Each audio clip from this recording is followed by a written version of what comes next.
ಇನ್ನು ದಾವಣಗೆರೆ ಉಪಚುನಾವಣೆ ವಿಚಾರದಲ್ಲಿ ಕಾಂಗ್ರೆಸ್ ಹೈಕಮಾಂಡ್ ಕೆಂಗಣ್ಣಿಗೆ ಗುರಿಯಾಗಿ ತಲೆದಂಡ ಭೀತಿಯಲ್ಲಿರುವ ಸಚಿವ ಜಮೀರ್ ಅಹ್ಮದ್ ಪಕ್ಷ ತೊರೆಯಲು ಸಿದ್ಧತೆ ಮಾಡಿಕೊಳ್ಳುತ್ತಿದ್ದಾರೆ.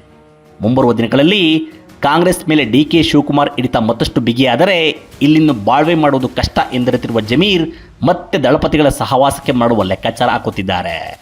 ಈಗಾಗಲೇ HDK ಜೊತೆ ರಹಸ್ಯ ಸಭೆ ನಡೆಸಿ ಪಕ್ಷ ಸೇರ್ಪಡೆ ಬಗ್ಗೆ ಚರ್ಚಿಸಿದ್ದಾರೆ. ಹಳೆ ದೋಸ್ತ್ ವಿಚಾರದಲ್ಲಿ ಕುಮಾರಸ್ವಾಮಿ ಕೂಡ ಮೆತ್ತಗಾಗಿದ್ದಾರೆ ಎಂಬ ಖಚಿತ ಮಾಹಿತಿ ದೊರೆತಿದೆ.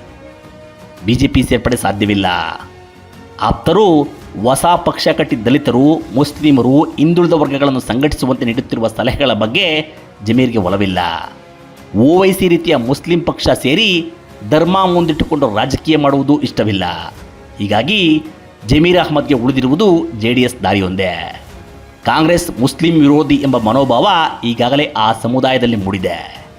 ನಾನು ಪಕ್ಷ ತೊರೆಯುವಾಗ ಇದನ್ನು ಇನ್ನಷ್ಟು ತೀವ್ರವಾಗುವಂತೆ ಮಾಡಿದರೆ BJP ಜೊತೆ ಮೈತ್ರಿಯಲ್ಲಿರುವ JDS ಪಕ್ಷ ಸೇರುವುದನ್ನು ನಮ್ಮವರು ವಿರೋಧಿಸುವುದಿಲ್ಲ ಎಂಬ ಭಾವನೆ ಜಮೀರ್ ಮನದಲ್ಲಿ ಮೊಳೆತಿದೆ.